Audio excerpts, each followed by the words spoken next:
Every year, alam naman natin, pagpasok ng July, August, yan po ang tiyempo ng baha. Ako bilang inhenyero po, bago kami maggagawa ng plano ng bahay, inaalam mo na namin ang level, kung gaano kataas ang level ng sahig ng building na tatayo namin. At malalaman namin yan, kukuha kami ng datos sa munisipyo. Kaya ito po yung mga simpleng mga pamamaraan na hindi man lang nagagawa ni BBM ito. Sa kahinaan, which is natural naman, hindi lang kay BBM. Yung nakaraan ng mga gobyerno natin, mga presidente, ganun din. Laging may baha. Yan po, lumalabas na pinaka number one problem natin ang baha.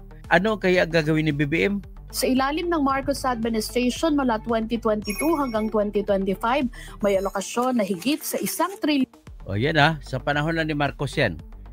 1.2 trillion pesos ang nailista na ginamit laban sa baha.